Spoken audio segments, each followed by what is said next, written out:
Bienvenue, Ahmed Kassal. Merci, c'est Rachid. Merci à vous d'avoir accepté notre invitation. Toujours un plaisir. Merci, plaisir toujours partagé d'ailleurs. Président de la commission, je rappelle, Bien président sûr. de la commission financement et délai de paiement à la CGM, Oui. l'organisation patronale qui est la Confédération générale des entreprises du Maroc. L'information économique essentielle, j'ai envie de dire, de la journée, c'est la venue du couple royal espagnol au Maroc et l'occasion peut-être pour nous d'ouvrir le débat sur les échanges commerciaux, sur la situation économique et le baromètre économique entre Rabat et Madrid. Il est bon? Et très bon, très très bon. D'ailleurs, Bon pour nous et bon pour eux ou bon pour eux? Pour les deux. Ah, pour les deux. Parce que l'Espagne devient le principal aujourd'hui partenaire commercial du Maroc. Et ça, en Europe par rapport aux pays européens, c'est quelque chose de très important parce que l'Espagne, c'est un pays qui est très proche. On a beaucoup d'histoires communes avec l'Espagne aussi, il ne faut pas l'oublier. On a une proximité culturelle aussi. On a une région du Maroc qui est hispanophone.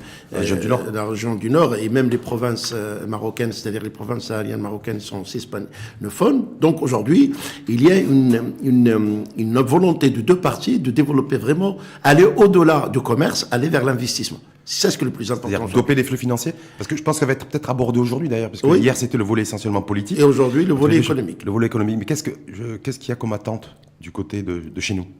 C'est-à-dire qu'aujourd'hui, la proximité géographique que nous avons et culturelle que nous avons avec l'Espagne peut être un levier très important pour le développement de l'investissement et que les entreprises espagnoles, en majorité des PME, Oui. sont très intéressées par le Maroc. Et moi, je peux vous dire, parce que je connais bien ce dossier, je représente pendant 5 ans un grand cabinet de lobbying espagnol ici au Maroc et qui est présent dans 40 pays du monde. Aujourd'hui, il y a une ruée très intéressante et basée sur des initiatives personnelles et privées l'intérêt porté par les entreprises espagnoles au Maroc en termes d'investissement. Quel secteur d'activité?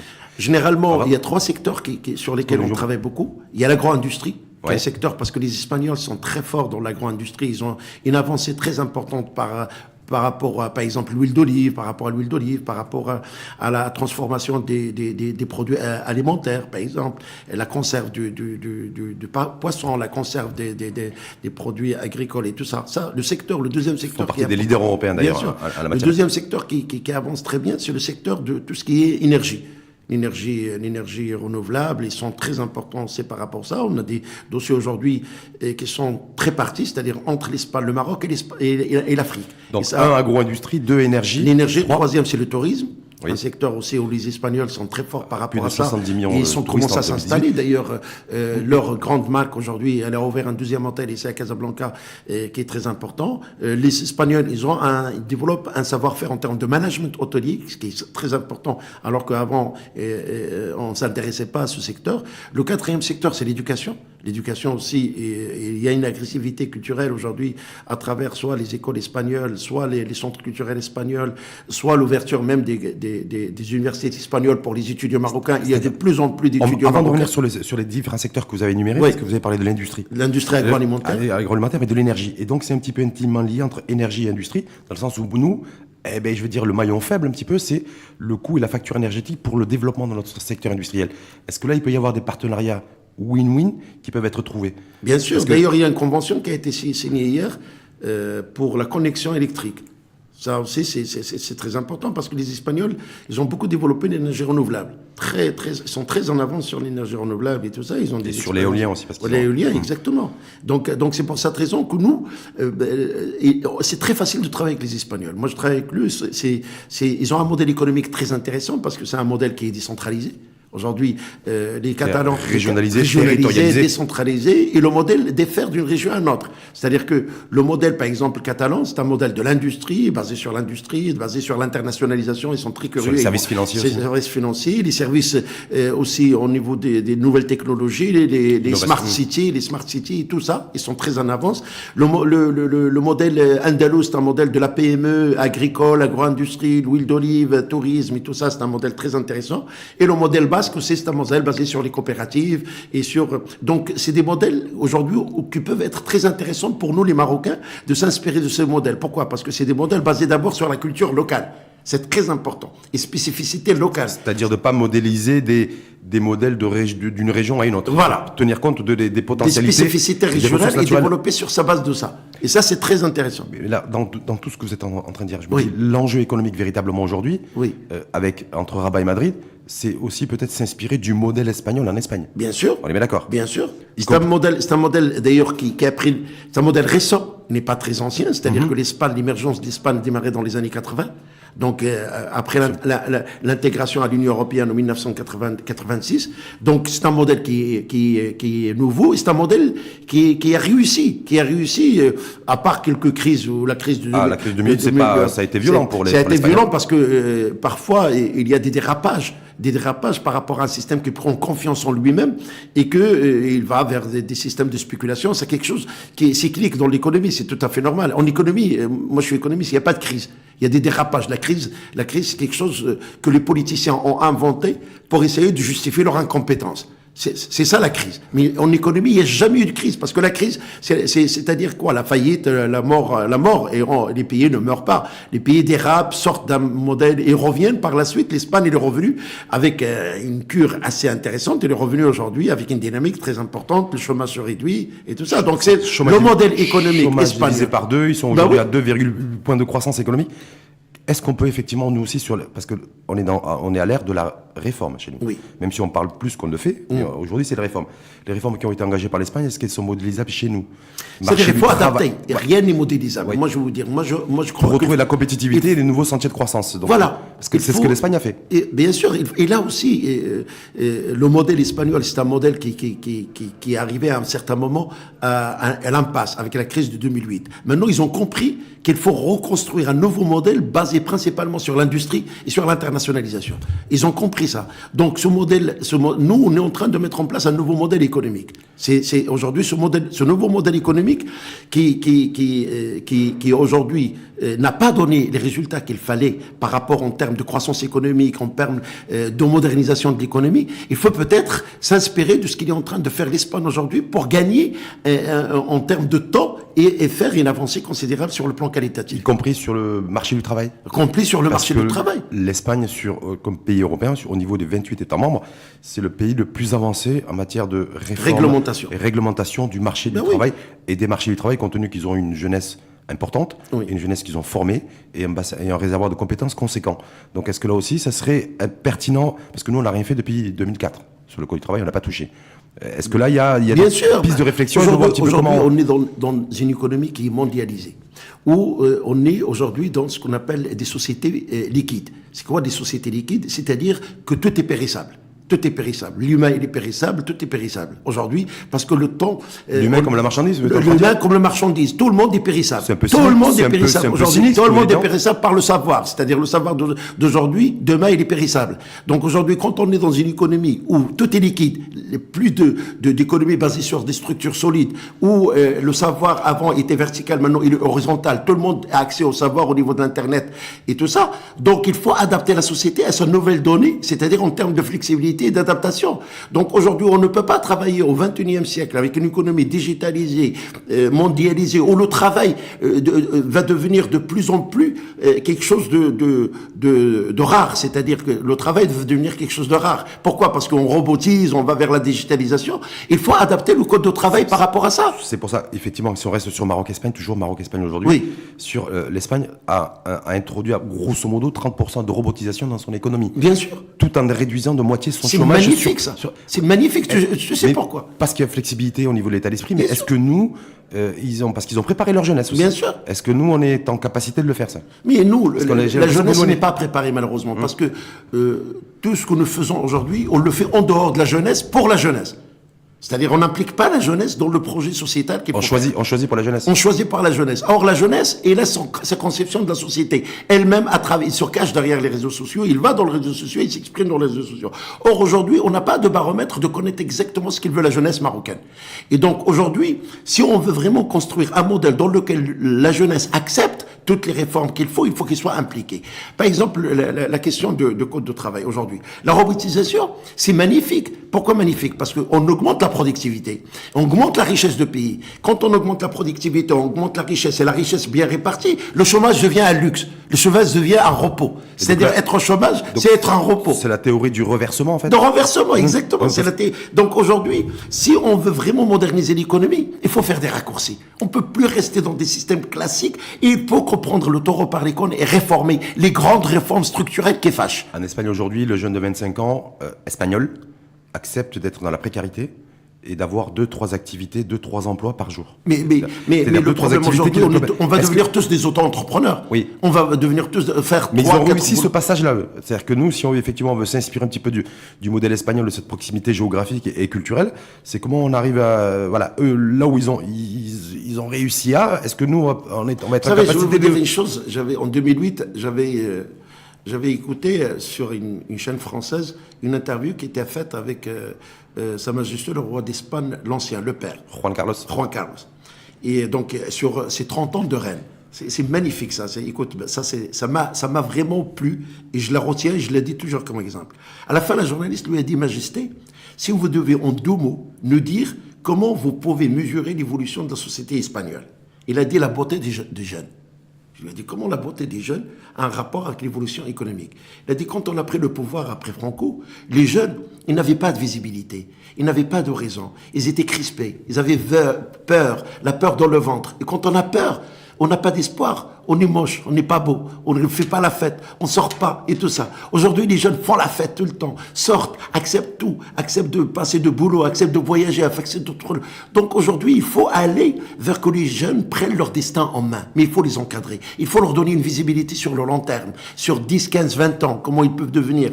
Et ça ne peut se faire que par des réformes structurelles aujourd'hui, en les impliquant à l'intérieur. Comment aujourd'hui les partis politiques, comment les syndicats, comment aujourd'hui les patronats, tout ça, parlent d'un nouveau modèle économique et on n'implique pas les gens dans ce nouveau modèle économique, qu'eux vont être les leaders de demain. C'est pas nous, on va dépasser. Donc l'Espagne, sincèrement, c'est un modèle qui peut être, c'est un modèle économique qui aujourd'hui se renouvelle, on le sent, et qui a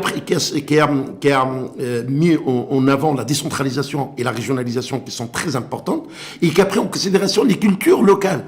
Et ça, c'est très important. On ne peut pas s'inspirer, on ne peut pas importer un modèle économique et dire ça, c'est le meilleur modèle. Non, nous devons construire nos propres modèles économiques en s'inspirant des bonnes pratiques qui se font ailleurs. C'est pour ça qu'ils se sont offerts peut-être le luxe, entre guillemets, je n'en sais rien en tout cas. C'est le Premier ministre espagnol qui a fait une annonce il y a 2-3 semaines en disant j'ai pris la décision d'augmenter le salaire minimum de 22%. C'est extraordinaire. Ça a surpris un peu tout le monde, ça se fait nulle part. Parce qu'il y a la richesse qui est créée. Parce qu'il y a la richesse qui est créée en disant il est pas concevable que dans un pays où l'économie est forte, on ait des travailleurs qui soient pauvres. Mais c'est extraordinaire, ça. C'est ça ce qu'il faut.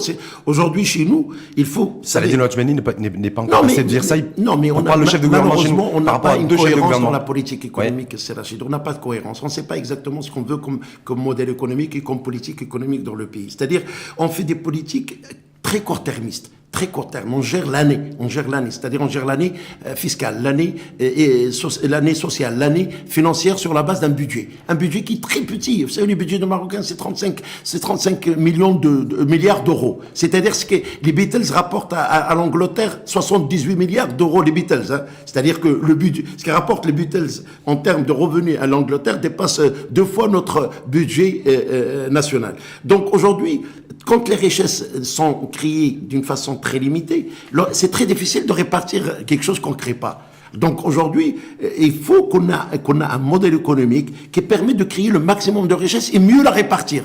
Parce qu'aujourd'hui, au Maroc, le SMIC à 3 000 dirhams, c'est très faible aussi, c'est très faible. Qu'est-ce qu'elle peut faire 3 000 dirhams? Mais c'est-à-dire par rapport à nos concurrents, on a un problème de productivité. Donc quand on a un problème de productivité, on ne peut pas augmenter le salaire parce qu'on ne sera plus productif sur notre propre marché. On ne peut pas augmenter les revenus si on n'a pas une augmentation de richesse du pays. C'est l'occasion justement de passer au deuxième axe sur la situation un petit peu chez nous. Situation économique, modèle fiscal. La Direction générale des impôts a annoncé en fin de semaine dernière, a commencé à baliser un peu le terrain dans la perspective des assises qui vont se dérouler le 3 et 4 mai prochain. Exactement. Dont la CGM est partie prenante d'ailleurs. Oui. Mais, un petit peu c'est-à-dire, en fait, le discours grosso modo du patron de la Direction générale des impôts, c'est de dire, avant de réfléchir au modèle de croissance économique, posons une réflexion de fond sur le modèle fiscal. Est-ce que là, Ça, là-dessus, c'est vous êtes aligné? bonne chose. Commençons par le commencement. C'est normal. D'abord le modèle fiscal. D'accord. Parce que la fiscalité, c'est le principal ressource pour financer aujourd'hui le pays. Parce que vous disiez qu'on a un budget qui est maigre. Est-ce que déjà, donc, le budget, en fait, il repose essentiellement sur les recettes fiscales? Sur les recettes fiscales. Aujourd'hui, les recettes fiscales représentent 228 milliards de dirhams au niveau entre... Tout confondu. Tout confondu. C'est-à-dire les les recettes, recettes, l'IR, la TVA, tout. C'est-à-dire le direct et l'indirect. C'est très peu. C'est très, très faible pour faire des projets engagés. Or, aujourd'hui, les trois sources de financement dans notre pays, c'est les impôts, l'endettement. On s'endette cette année, c'est prévu dans le budget 2019, 76 milliards d'endettement. 76 milliards pour rembourser les services de la dette et l'amortissement de la dette, pratiquement. Oui, parce que 35 et c'est à peu près ça. Oui, c'est à peu près ça. Ouais. Et aussi, la privatisation. On revient aux privatisations. C'est-à-dire un pays aujourd'hui qui revient aux privatisations, ça veut dire qu'on a échoué. Ça veut dire qu'on a échoué, c'est-à-dire que les privatisations étaient là pour booster l'économie, donner un son neuf aux économies, permettre la création d'une classe d'entrepreneurs capables d'investir et de produire. On revient au XXIe siècle à la privatisation et privatiser des bijoux historiques, c'est-à-dire des bijoux. Il y a des urgences historiques au niveau des finances publiques. Oui, mais c'est-à-dire qu'il y a une pression sur les finances publiques. Il faut aussi raisonner dépenses publiques ou raisonner toujours recettes. Il faut qu'on engage un débat sur les dépenses. Dépenses publiques. Est-ce qu'on rationalise les dépenses? Est-ce qu'on optimise les dépenses? Est-ce que les dépenses vont réellement là où il faut qu'elles aillent pour qu'elles produisent de la richesse et tout ça? Donc, les assises de la fiscalité, je crois que c'est une bonne chose. Je crois qu'aujourd'hui... Du côté de la SGM, on en parle d'un rendez-vous historique. Bah oui, à l'âge historique, parce que aujourd'hui, la fiscalité est toujours été comme un mur de lamentation. Tout le monde vient pleurnicher pour tirer quelque chose. Démêler les impôts, augmenter les SMIC et tout ça. Aujourd'hui, on ne veut plus aller vers le mur de lamentation. En tout cas, la DGI a été très claire là-dessus. Et c'est très bien. Ce ne sera pas le rendez-vous ce sera pas le mur des doléances. Voilà. Ouais. Pas du tout. Il faut qu'il y ait une fiscalité visible sur au moins 5 ans pour un gouvernement, un mandat de gouvernement, qu'il n'y a pas de changement au cours et que c'est une fiscalité qui est juste, qui pour tout le monde doit payer au prorata de ce qu'il gagne. Rééquilibrage entre l'IS et l'IR. Parce que c'est ça aussi qui est prévu. Bien sûr, parce qu'il ne faut pas fiscaliser trop le travail par rapport au capital. Il faut qu'on trouve un flat tax, c'est-à-dire un impôt médian pour tout le monde, tout le réseau, toutes les ressources et tous les revenus, qu'ils soient le revenu de l'entreprise, il faut qu'il y ait un revenu. C'est-à-dire la progressivité à la fois pour... un taxe flat, c'est-à-dire que tout le monde paye la même taxe, mais on supprime toutes les exonérations. En fonction de ses revenus. En fonction, bien sûr, c'est la démocratie. Ça, c'est le modèle fiscal. C'est l'équité. C'est le modèle fiscal espagnol aussi. C'est l'équité. Qui est basé sur la progressivité. Bien sûr, c'est l'équité, parce que la fiscalité doit être basée sur l'équité, c'est-à-dire que tout le monde paye en fonction de ce qu'il gagne, ça c'est important.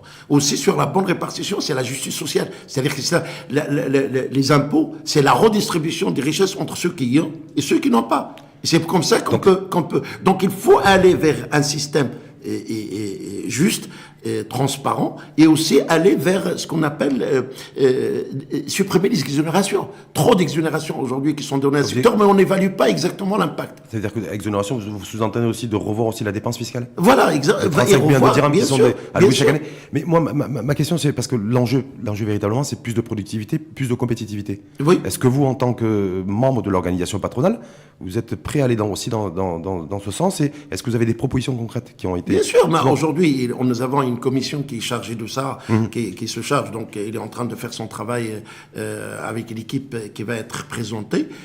Mais ce qu'il faut faire, qu'aujourd'hui, on n'a pas le choix. Si on n'est plus productif aujourd'hui, si la productivité reste ce qu'elle est, on ne sera plus compétitif. Et si on sera plus compétitif, on sera plus un marché qui accueille les produits, qu'une économie qui s'internationalise. Ça veut dire quoi concrètement? Si on prend 2 cas d'école, Maghreb Steel, on fait quoi? Parce que le Maghreb Steel aussi est en concurrence directe avec les opérateurs espagnols et français au niveau de l'acier plat. Vous voyez ce que je veux dire?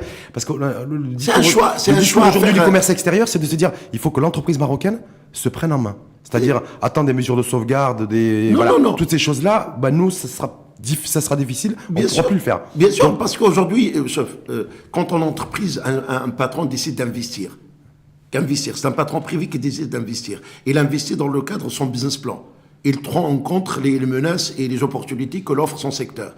Si aujourd'hui, il y a des erreurs qui sont faites sur le plan d'évaluation des risques dans un secteur donné comme celui que vous avez cité, c'est le patron d'assumer, c'est pas l'État d'assumer. L'État, il est là pour réguler, l'État, il est là pour mettre en place un environnement des affaires sain, où tout le monde a la même chance de départ, tout le monde a accès à l'information de qualité, il n'y a pas de concurrence déloyale, et quand l'État a mis en place cet environnement, toutes les banquières sont bonnes. C'est ça. Donc, Ahmed Kassal est contre la mise en place de mesures de sauvegarde et de protection. C'est-à-dire de les mesures de sauvegarde secteurs sont données d'activité. par l'Organisation mondiale de commerce. Oui. Quand il y a un secteur qui est stratégique pour un pays, où il représente soit en termes d'emploi, soit en termes de valorisation d'un certain lot, il y a des limites. Il ne faut pas en abuser. C'est-à-dire, si aujourd'hui on te protège pendant 3 ans ou 4 ans et tu n'as pas réussi à dépasser, sortir la tête de l'eau et de repartir. ça veut dire que le modèle il est pas bon. Il faut revoir ton modèle ou sortir du secteur où on ne sait pas faire, c'est tout. Et David Ricardo il avait parlé des avantages comparatifs au 17e, 18e siècle. Il dit les Portugais font bien le vin, et pourquoi ils vont faire des draps, et les Anglais font bien les draps, pourquoi ils vont faire du vin. Si aujourd'hui on C'est une vision assez sectaire aussi des choses, non? C'est une vision assez sectaire. Et c'est sectaire, mais c'est-à-dire aujourd'hui, pourquoi aller se battre alors qu'on sait au départ que c'est très difficile de se battre dans une économie. Soit on vit en autarcie, on se ferme les frontières, on dit tiens, on veut plus travailler avec le monde, et on développe une industrie marocaine, d'accord, c'est faisable, c'est un modèle économique aujourd'hui qui peut être faisable, et on dit nous, on va vivre avec ce que nous pouvons faire, et on va acheter l'acier marocain, peut-être à 3 fois plus le prix international. Donc elle appelle ça faire preuve de patriotisme économique, quel qu'en soit le coût. C'est ça en fait. C'est vous êtes en train de dire. Non, c'est-à-dire c'est un choix. Oui. Soit on a décidé de s'ouvrir, là il faut accepter aussi qu'il y a une concurrence qui se fait sur le plan international et tout ça. Maintenant il faut trouver la médiane. La médiane, comment permettre à un secteur naissant de se développer, mais il faut qu'il assume ses responsabilités par rapport à sa compétitivité, tout en permettant au pays aussi de profiter et s'ouvrir sur l'international. Parce qu'aujourd'hui, quand on ferme, les autres vont fermer. C'est ça le problème. Il y a le système d'effet domino. D'effet domino, exactement. On parle un peu des délais de paiement. Parce que je rappelle que vous êtes président de la commission délais de paiement. Les délais de paiement, moi, ce que je peux vous dire, c'est qu'on a avancé énormément sur cette problématique. Pendant 2 mois, nous avons travaillé avec le ministère de l'Intérieur. Nous avons travaillé avec le ministère des Finances, la TGR et la DEPP, et les collectivités territoriales et CGM. Aujourd'hui, on a un projet qui est prêt, c'est-à-dire toutes les mesures pour permettre de réduire les délais de paiement sont prêtes et vont être exposées les 19... J'avais dire, sont prêtes sur le papier. Non, c'est-à-dire les modèles... les mécanismes, les mécanismes, ils vont être présentés. C'est-à-dire les mécanismes qui vont être réduire les délais vont être présentés le 19 février à Rabat à la TGR. Mardi prochain, dans une sortie nationale. Oui. C'est-à-dire on a aujourd'hui une sortie nationale dans laquelle les ministres de l'Intérieur, les ministres des Finances, les ministres de l'Industrie, le président de la CGM, le directeur de la TGR vont présenter les mécanismes opérationnels. L'opérationnalisation des mécanismes donc avec des modèles concrets. Donc tout ça va devenir une réalité à partir de mercredi. Réalité à partir de mercredi. Après, on va aller dans les régions, les 12 régions, exposer ce qu'on a fait au niveau de Rabat et l'exposer au niveau des régions. Pour permettre, parce qu'il y a des comités régionaux aujourd'hui, des commissions régionales, qui traitent cette problématique de délai de paiement. Moi, je suis vraiment très heureux qu'un travail de fond a été fait entre les partenaires aujourd'hui, le ministère de l'Intérieur, le ministère des Finances, la CGM. Ils ont fait un travail colossal. J'ai participé moi-même en tant que président pendant 2 mois pour vraiment mettre à plat tous les problèmes qui peuvent se poser et essayer de les résoudre avec beaucoup comment ça s'appelle, de pragmatisme, beaucoup de pragmatisme et beaucoup de réalité, c'est-à-dire toucher à la réalité. Donc tout ça va être présenté le mardi 19. Mardi prochain. Tous les outils opérationnels, pas les paroles. Votre homologue en Espagne, vous savez qu'en Espagne, sur les délais de paiement, ils sont à 30 jours. Oui. Est-ce que là, dans la stratégie, tout ce qui va être annoncé la semaine prochaine, à Rabat, c'est ça? Bien sûr, c'est d'aller vers ça. Parce qu'on est à plus de 90 jours, voire 100 jours chez nous. C'est quoi l'objectif, en fait? En termes d'indicateurs de performance sur la mise en place? C'est-à-dire, on a aujourd'hui, comme vous le savez, l'Observatoire de délai des paiements. Oui. C'est-à-dire qu'aujourd'hui, nous considérons dans l'économie marocaine, aujourd'hui, un délai de 60 jours respecté, c'est un délai raisonnable. Maintenant, il y a des secteurs d'activité où le délai peut différer. Par exemple, l'agriculture, certains secteurs qui sont conjoncturels, par exemple, et tout ça. Il y a des négociations qui sont des négociations de branche, en branche et tout ça, qui peuvent prendre en considération la spécificité du secteur. Mais grosso modo, on veut aller vers ce qu'on appelle un délai moyen de paiement dans le pays qui ne dépasse pas 60 jours. Et ceux qui dépassent 60 jours? C'est-à-dire, il y a des sanctions aujourd'hui. On a pris des mesures. Applicables? Bien sûr, applicables. Moi, par exemple, on a pris des mesures, par exemple, celui qui respecte pas, une entreprise qui ne respecte pas les délais de paiement dans le secteur privé, dans le secteur parce que c'est là où le gros morceau. Entre privés, quoi. Il n'aura pas accès au marché public. il n'aura pas accès aux subventions de l'État. On n'aura pas, donc, on a verrouillé de tous les côtés. C'est-à-dire un partenariat, un vrai partenariat, parce que nous, autant qu'aujourd'hui, commission à la CGM, nous n'avons pas les moyens de dissuasion. Nous n'avons pas, nous ne faisons que sensibiliser, de pression. Or, nous avons fait appel à l'État. Moi-même, j'ai fait. Est-ce que l'État s'est engagé à ça? Ils s'engagent à former toutes les entreprises qui ne respecteront pas un délai de paiement, un délai de 60 jours moyen maximum, c'est bien ça, ne pourront pas avoir accès à la commande publique. Oui. Est-ce que ça, c'est un engagement on va changer la loi sur les commandes publiques, parce qu'on a travaillé jusqu'à maintenant sur le volet technique. Quels sont les mécanismes à mettre en place pour réduire. Maintenant, on va travailler sur le modèle réglementaire. C'est-à-dire, aujourd'hui, une entreprise qui n'a pas respecté les délais de paiement ne doit pas accéder et seul l'État peut faire ça, parce que c'est l'État qui légifère. C'est pour ça que je vous demandais, est-ce que l'État est d'accord? Est-ce qu'il y aura un engagement ferme de l'État là-dessus? C'est quelque chose qui a été discuté dans le comité central, et c'est quelque chose que je proposais, parce que moi, je fais une intervention le mardi sur la partie privée. C'est-à-dire, qu'est-ce que les mesures que nous allons prendre, nous, autant que patronat, pour ramener les grands groupes privés à respecter les délais de paiement entre les entreprises privées. En tout cas, le vrai moyen et le véritable outil de pression qui sera utilisé, c'est les entreprises qui ne s'acquittent pas dans les délais impartis, c'est-à-dire 60 jours maximum. Ils n'auront pas accès à la commande publique. Ça, public, et ils n'auront pas accès aux subventions de l'État. Aussi, parce qu'aujourd'hui, l'État donne beaucoup d'argent à travers le programme d'accélération industrielle, verse de l'argent espèce à des entreprises. Du cash, il leur donne du cash de subventions. L'État donne des subventions dans le cadre de MTIAS, dans le cadre de Messanada, dans le cadre de commerce extérieur et tout ça. Donc l'État donne de l'argent. Et l'État, donc, quand il donne de l'argent, et les entreprises qui profitent de ça doivent respecter, dans le cadre de ce que j'appelle la solidarité interentreprise et la solidarité nationale. Il faut qu'on crée une solidarité interentreprise pour permettre à des grands groupes aujourd'hui, qui sont publics ou privés, de payer à temps. Parce que quand on paye à temps, on résout le problème de trésorerie. Quand on résout le problème de trésorerie, on résout le problème de financement. Et quand on résout le problème de financement, on permet à l'entreprise de se développer et on permet à l'entreprise de réfléchir à autre chose que d'aller chercher de faire du recouvrement. Ne passons 70% de notre temps à faire du recouvrement. On n'a pas le temps de faire de développement et d'aller se battre à l'international parce qu'on est coincé. Aujourd'hui, si on règle le problème de délai de paiement, on partit le problème de trésorerie et on va régler le problème d'accès au financement. En tout cas, pour vous, Ahmed Kassal, vous êtes très optimiste sur le fait que la question du délai de paiement il y a une bonne volonté, sera réglée cette année. Suite au discours de Sa Majesté, le roi, du 30 juillet, dans lequel elle a mis le point sur le problème de délai de paiement, il a mis le point sur le délai de financement, tout le monde est mobilisé pour ça. Et il y a de la bonne volonté, ça je l'ai vu à travers le ministère de l'Intérieur pour les collectivités territoriales, à travers le ministère des Finances. Mais quand on va sur le terrain, il y a des opérateurs qui vous disent, moi, c'est pas que je ne veux pas payer, c'est que je ne peux pas payer. Pourquoi il ne peut pas payer? Parce que j'ai pas les moyens, parce que la conjoncture est difficile, parce que c'est compliqué, parce que moi on m'a pas payé non plus. Et donc il y a toujours, voilà, c'est un peu ce discours ambiant si ils sur le terrain. Il faut qu'on règle ça. Parce que nous, aujourd'hui, on a mis des outils dans lesquels Rachid n'est pas payé, il rentre sur un truc, il dit, je suis pas payé. Donc il rentre sur un masque, un site, et il est dispatché. C'est-à-dire que je ne suis pas payé par une collectivité territoriale à, je sais pas quoi, à Tsoual. Donc, il atterrit soit chez l'ordonnateur, soit le comptable. Il doit justifier pourquoi il n'a pas été payé.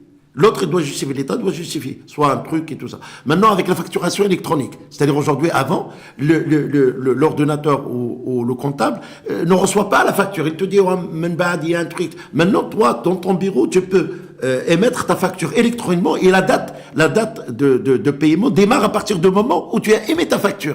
Et si au bout de 60 jours, il n'est pas payé, il a les pénalités de retard qui sont. Sauf pour les commerçants grossistes qui, eux, n'ont pas été éligibles, n'ont pas voulu être éligibles à la facturation électronique. Oui, mais ça c'est un grand problème. C'est-à-dire qu'aujourd'hui, je crois qu'on est dans une économie, il faut aller avec beaucoup de pédagogie. Il faut aller de pédagogie. Il faut que les gens sachent qu'on ne revient pas en arrière. On doit se moderniser. Vous regrettez, vous, le fait que ce ne soit pas appliqué? Oui, je regrette. C'est vrai? Sincèrement, je regrette. Pourquoi n'a pas été appliqué? Il fallait peut-être aller vers...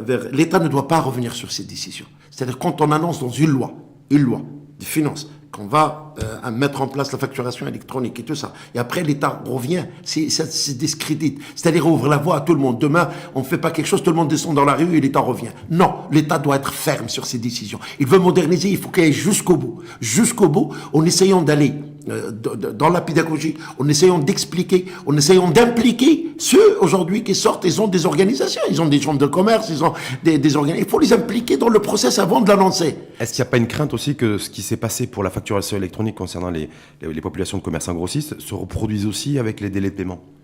Non, avec les délais de paiement, pourquoi? Parce que les délais de paiement, aujourd'hui, il y a deux volets de paiement. Il y a l'État et les entreprises privées.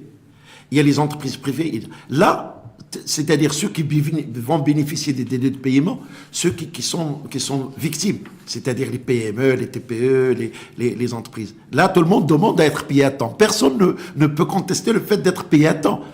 Alors que là, on leur demande d'être transparent. C'est quoi la facturation électronique? C'est être transparent. C'est-à-dire montrer les CE, faire un CE, tu fais un chiffre d'affaires supérieur à temps, tu fais un CE, être transparent. Oh, ils veulent pas être transparents. C'est pas normal dans une économie où une partie de l'économie veut être transparente, avancer, coller à l'économie mondiale, et une partie qui reste opaque. Et ça, c'est un problème. Il faut aller. Vous le dénoncez, vous? Bien sûr, il faut que tout le monde parce donne parce qu'au niveau de la CGM, il n'y a pas eu un discours. Ça, c'est les chambres de commerce plus que les CGM. Oui, mais même le patronat, je veux dire, le secteur privé aurait pu aussi prendre position là-dessus. Il y a des formations politiques qui n'ont pas pris position, il y a des formations politiques qui ont opéré une fuite en avant. C'est ça le problème. La DGI, et puis l'organisation patronale, le secteur privé n'a pas été audible aussi dans ce sens. Je vais te dire le gros problème que se passe chez nous par rapport aux lois, d'une manière générale. Je vais vous dire une chose. Les lois, pour faire une loi, il faut d'abord faire une étude préalable de son impact. On ne fait jamais d'étude préalable sur l'impact d'une loi. Il y a des lois sur... On fait la loi et puis on se dit... Zéro, et on lance. Après, on se heurte à des confrontations. Or, il faut une étude préalable sur l'impact de la loi. Si on fait une étude préalable sur l'impact de la loi, d'accord? Et on dit, par exemple, cette loi va sortir, avant de la sortir, parce que ça coûte de faire sortir une loi. Ça coûte surtout, avant de faire sortir la loi, faire une étude préalable. Alors nous comptons faire de la facturation électronique. En 2017, par exemple, il fallait faire ça. Et faire une enquête nationale auprès des gens, qu'est-ce que vous pensez, expliquer le mécanisme et tout ça. Si on sait qu'il y a un refus, peut-être il fallait reporter, en travaillant beaucoup. Ça permet parfois après d'ajuster éventuellement. À l'impact d'une loi, il est lourd pour une entreprise, il est lourd. Donc nous, on ne fait pas d'étude d'impact de la loi. On lance une loi, et quand la loi sort et il y a des réticences, on revient sur la loi. Et ça, la crédibilité de l'État n'est pas bonne. Mais c'est pour ça qu'il faut faire des études d'impact de la loi. Combien la loi va coûter si on va la faire sortir? Sauf que, effectivement, mais la facturation électronique, grosso modo, en tout cas au Parlement, on en parle depuis 2014. Oui, bien sûr. C'est introduit dans la loi de finances 2018. Exactement. Donc, qui a failli dans sa mission de pédagogie? Est-ce que c'est le politique? Est-ce que c'est la haute administration? Est-ce que, voilà. Est-ce que c'est les différents intermédiaires aussi? Mais il y a les chambres de commerce aussi qui doivent qui doivent jouer leur jeu. Les chambres de commerce, malheureusement, ne jouent pas leur jeu. Sincèrement, ils ne jouent pas le jeu parce que il reste un trop-plein pour aller à la deuxième chambre. C'est-à-dire, aujourd'hui, pour devenir conseiller. Quand on devient conseiller, c'est pas normal. Les chambres de commerce, c'est le levier de développement de la TPE, de la PME, parce que ce sont de proximité. Donc c'est là où il fallait qu'ils travaillent avec il fallait faire des séminaires, des pédagogies et tout ça pour amener les gens à adhérer d'une manière pacifiste à ce processus. En tout cas, Ahmed Kassan nous dit aujourd'hui clairement que ce qui s'est passé pour la facturation électronique concernant les commerçants grossistes ne se reproduira pas. C'est mon point de vue personnel. En tout cas, pour les délais de paiement et la mise en place de la nouvelle stratégie et l'opérationnalité, délais de paiement, délai maximum de 60 jours. Parce que toutes les parties prenantes étaient dans l'affaire. C'est-à-dire tout le monde, les patronats étaient dans les négociations, la TGR qui elle paye, elle était dans les négociations, les DEPP étaient dans les négociations et les collectivités territoriales étaient dans les négociations. C'est-à-dire tout le monde qui va contester aujourd'hui. C'est-à-dire tout le monde était là. Et donc, tout le monde était là, c'est un projet qui est commun, où tout le monde, il y a un consensus sur tout le monde, on a corrigé, on a convergé du point de vue, et aujourd'hui, je crois que ce qui va sortir va permettre d'améliorer beaucoup les délais de paiement dans notre pays. Merci, en tout cas, c'est bien, merci pour cet éclairage. Alors, parce que vous êtes entrepreneur, vous êtes professeur, vous êtes enseignant, vous êtes président de la commission CGM en charge de délai de paiement et de financement, mais vous avez aussi l'activité, parce que j'ai vu moi que vous avez présenté un programme, expérience, Moussalaha, concernant les détenus prisonniers de terrorisme, pour des actes terroristes. Oui. Voilà. Oui. Donc là, il y a pas de. Est-ce qu'il y a pas de lien organique avec les délais de paiement, avec le financement? Non, je ne sais pas. Je vous pose la question. Non, moi je suis aussi. Vous savez, je suis beaucoup dans le social. J'aime beaucoup travailler dans le social. Ouais. Donc vous êtes dans l'économie sociale, oui, l'économie solidaire. C'est-à-dire de l'économie solidaire. Travailler avec je travaille beaucoup dans les prisons avec les prisonniers de droit commun et tout ça. Le programme Moussalaha, c'est un programme qui a été initié par la délégation générale pénitentiaire et de réinsertion.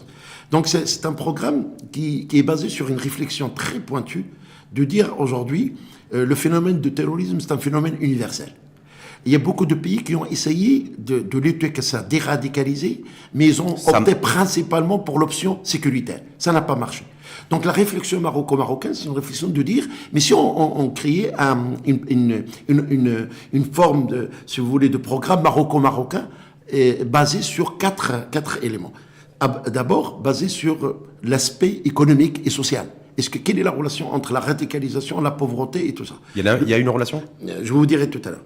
La deuxième, c'est revoir le texte marocain. Parce que pourquoi il y a cette malcompréhension d'un texte coranique qui est, lui, basé sur la paix, basé sur l'amour, basé sur la tolérance et tout ça. Troisième, c'est tout ce qui est psychologique. C'est-à-dire, est-ce que vraiment il y a un aspect psychologique chez les gens pour qu'il aille se suicider ou pour le basculement. Et il y a l'aspect droit de l'homme aussi qui a évolué par rapport à ça. Donc, on a créé une équipe des experts. Nous travaillons sur ce programme depuis 2017. Donc, le programme consiste en 3 choses. Réconciliation, ça s'appelle Moussalaha, c'est réconciliation.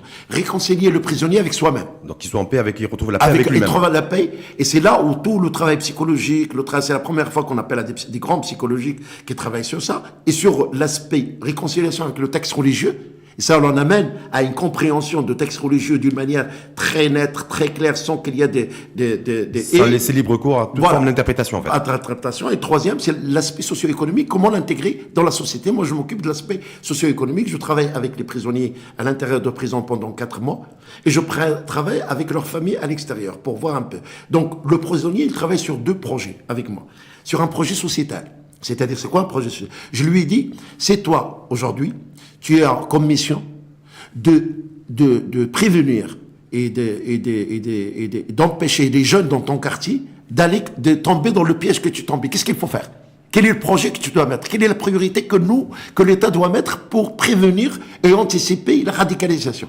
Donc, ils mettent des projets, ils connaissent, ils ont leur expérience. On connaît leur trajectoire, on connaît comment ils sont tombés dans le problème de radicalisation. Donc, moi, je leur demande de me faire un projet. Comment éviter le taux tombé? Pourquoi vous êtes parti derrière ce langage et ce discours radical? Quelles sont les causes? Est-ce que les causes sont matérielles?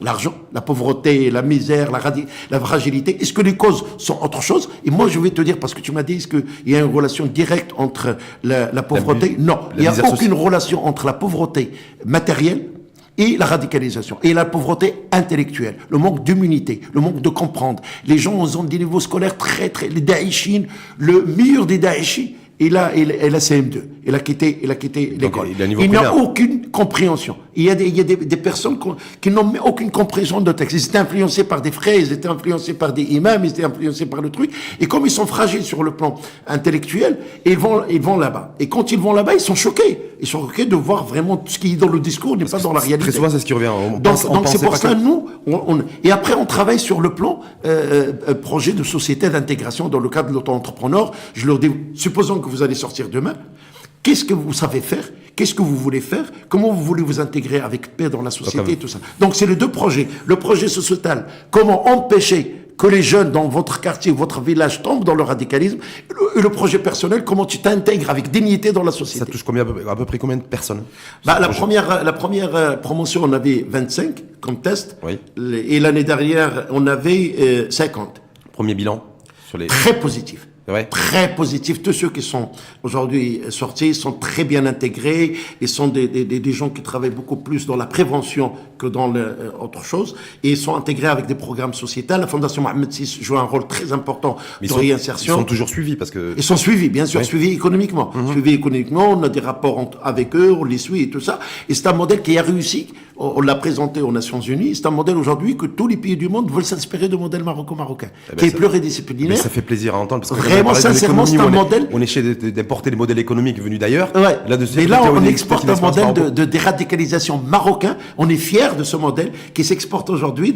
Les grands services aujourd'hui du monde et des grands pays viennent s'inspirer du modèle maroco-marocain qui est basé sur une pédagogie de corps à corps avec le détenu pour comprendre à la racine quelles sont les causes qui l'ont poussé, attaquer le mal à la racine au lieu d'attaquer le résultat, et essayer de permettre à cette personne de se revenir sur la société avec qu'elle devient utile pour la société. Mais très bien. Autre chose qui est commune à tous, à travers le monde. Ah oui, aujourd'hui.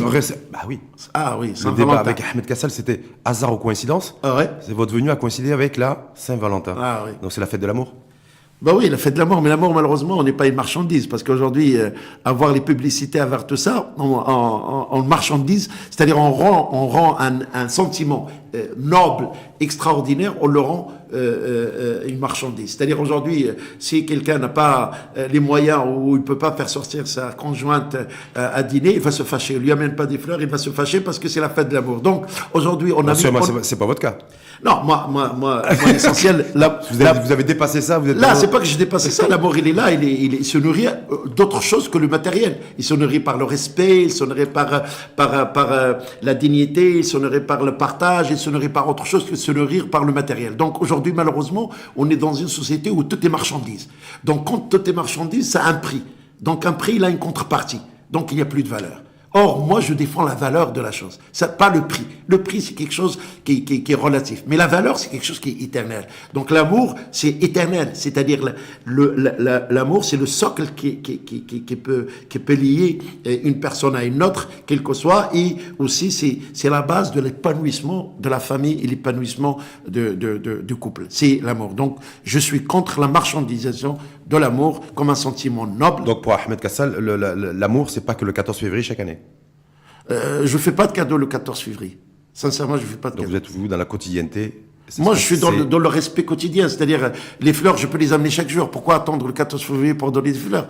Alors que je peux amener des fleurs, je peux donner des cadeaux. Un cadeau, ça peut être un mot gentil. Un mot très gentil qui respecte. C'est un merci aussi, un merci pour ce qu'il a fait. Ça, c'est des choses qu'on peut faire et qu'on peut dire. Merci en tout cas, Ahmed Kassal. Bonne Saint-Valentin, en tout cas. Merci à toi aussi. Et surtout, merci beaucoup d'avoir accepté notre invitation au débat, d'avoir débattu, de nous avoir éclairé aussi. Donc, délai de paiement du nouveau à partir de mardi prochain. Oui. Voilà, avec l'engagement pris par les parties concernées Oui. et les parties légitimes. Exactement. Sur un délai de paiement qui ne dépassera pas 60 jours. Exactement. À partir, On l'améliorera par la suite, bien sûr. Toujours améliorant. Bien Mais sûr. et les entreprises qui ne joueront pas le jeu et respecteront pas les règles du jeu Ils seront sanctionnés. sanctionnés. Soit l'accès au marché public, soit l'accès aux subventions, soit on va faire Blacklisté par l'État. Blacklisté par l'État. On va faire un prix de meilleur payeur de l'année. On va lancer un prix, les assises de. Pourquoi vous ne faites pas le prix du meilleur payeur, mais du mauvais payeur? Là, le 2. On va faire, c'est-à-dire qu'on va. Vous savez, quand généralement son nom affiché comme mauvais payeur, ça fait pas plaisir. Ça fait pas plaisir. Voilà. C'est-à-dire, on a beaucoup d'instruments qui vont être dévoilés.